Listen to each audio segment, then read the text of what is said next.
$5 trillion की economy में बिहार है, क्योंकि बिहार के बगैर माननीय फाइनेंस मिनिस्टर, अगर आप $5 ट्रिलियन के शिखर पे जाएंगे तो हमारे बगैर तनहा महसूस करेंगे, अकेलेपन का एहसास होगा।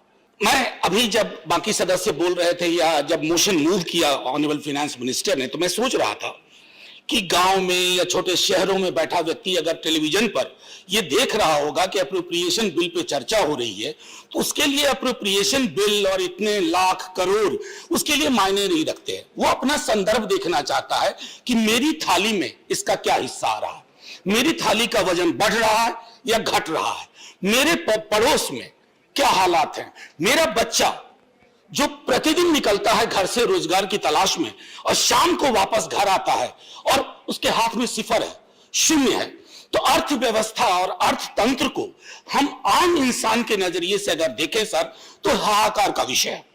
अब आंकड़ों की बात मैं करता हूं, मैं मानता हूं कुछ दिन पहले एक आंकड़ा आया, प्रधानमंत्री जी बेहद लोकप्रिय है, अरे कोई संदेह नहीं है, सचमुच बेहद लोकप्रिय है, लेकिन अगर एक एजेंसी का आंकड़ा अप्रूवल रेटिंग एक्सेप्ट करते हैं तो हैप्पीनेस इंडेक्स पे क्यों चुप हो जाते हैं, हंगर इंडेक्स पे क्यों चुप हो जाते हैं, प्रेस फ्रीडम इंडेक्स पे क्यों चुप हो जाते हैं, डेमोक्रेटिक स्फीयर इंडेक्स पे क्यों चुप हो जाते हैं।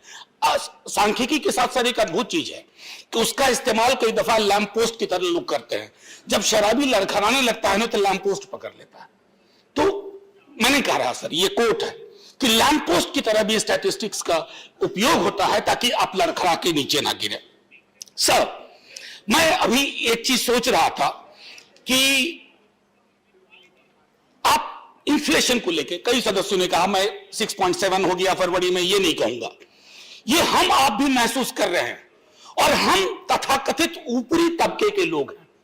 अगर महंगाई को देखना है ना सर, तो आंकड़ा सीपीआई इस इंडेक्स से नहीं, सीपीआई का मतलब कम्युनिस्ट पार्टी ऑफ इंडिया नहीं, वो सीपीआई वो वाला, तो सीपीआई उस आंकड़े को देखिए कि लोगों की जिंदगी को ये कैसे प्रभावित कर रहा है। उज्ज्वला एलपीजी के बारे में नहीं कहना चाहता, अक्सर हमारे पेट्रोलियम मंत्री बाकी लोग कहते हैं कि सरकार नियंत्रण नहीं करती है कीमतों का, तो साहब 5 महीने चुनाव के दौरान कीमतें क्यों नहीं बढ़ी?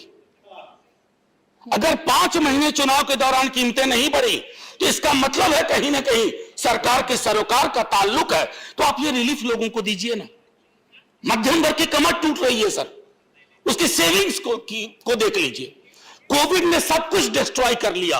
आप चुनाव जीतते हैं, आपको मुबारकबाद, लेकिन दिक्कत और परेशानी कल को आपको भी होगी कि अगर इंसान के बुनियादी मुद्दों से चुनाव के परिणाम का ताल्लुक नहीं रहा तो फिर चुनाव का कोई मतलब नहीं रहा, डेमोक्रेसी का कोई मतलब नहीं रहा। सर, $5 ट्रिलियन की इकोनॉमी, मैं भी अगर आप सच पूछे कि जीरो बिठाने बोल दीजिएगा तो मैं शायद ना बिठा पाऊं, क्योंकि 1000 लाख से करोड़ जाते ही शून्य की संख्या समझ में नहीं आती है।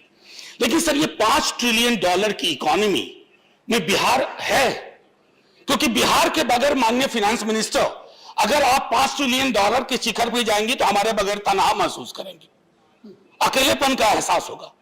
बिहार को छोड़ करके हमारे एक बिहार के सदस्य हैं, महत्वपूर्ण मंत्री हैं, वो मुस्कुरा रहे हैं। सर, बिहार की स्थिति बहुत गंभीर है और ये मैं सिर्फ बोलने के लिए नहीं बोल रहा हूं, रिटोरिकल पॉइंट नहीं है, हर क्षेत्र में बिहार की हालत खराब है। रोजगार को ले लूं, सामाजिक सौहार्द को ले लूं, गरीबी को ले लूं, भूखमरी को ले लूं, पलायन को ले लूं, क्या छोड़ूं क्या लूं। लेकिन बिहार अगर प्लीज सर, प्लीज बड़ी माफी के साथ प्लीज सर 30 सेकंड दीजिए, क्योंकि बहुत सीनियर व्यक्ति हैं, उन्होंने ये टिप्पणी की है। मैं सिर्फ अगर ये कहूं ना, मैंने शुरू में ही आरंभिक मेरे पॉइंट को देखिएगा, मैं एप्रोप्रिएशन और बजट के नजरिए को आम इंसान के बात के जहन से देखना चाहता हूं। अगर इतनी साधारण सी चीज आपकी समझ में नहीं आ रही है, ईश्वर वाला कर। मैं सर वो $5 ट्रिलियन इकोनॉमी की बात कर रहा था, मनोज। $5 trillion economy. अब सर, नीति आयोग, मैं इसलिए ये चीजें माननीय वित्त मंत्री साहिबा के समक्ष रख रहा हूं कि उनके जहन में ये होगा। नीति आयोग का बिहार के बारे में टिप्पणी नाम देखिए, आपको चिंता होगी। हम वैचारिक रूप से अलग हैं, पॉलिटिकली अलग हैं, लेकिन बिहार आपकी चिंता का विषय नहीं होगा। मल्टी डायमेंशनल पॉवर्टी इंडेक्स में कहां खड़ा हुआ है बिहार? और फिर भी सर 1-2 मिनट दे दीजिए, ज्यादा नहीं लूंगा। अनएम्प्लॉयमेंट को लेकर के सर, बेरोजगारी को लेकर के मैं पिछली बार भी बोल चुका हूं, अगर हमारी अर्थनीति रोजगार सृजन नहीं कर पा रही है तो यह अनर्थ नीति है, अर्थनीति नहीं है। अभी मुखर्जी नगर में बच्चे बैठे हुए हैं, एक्स्ट्रा अटेम्प्ट चाहिए अलग अलग एग्जाम्स के लिए। देश के अलग अलग हिस्सों में लोग प्रदर्शन कर रहे हैं, सब किस चीज के लिए? रोजगार एक मौलिक चीज है, यह खैरात नहीं है, संवैधानिक। आप डायरेक्टिव प्रिंसिपल। अड़ी सोमवार से शुक्रवार शाम 6 बजे सिर्फ TV9 भारतवर्ष पर।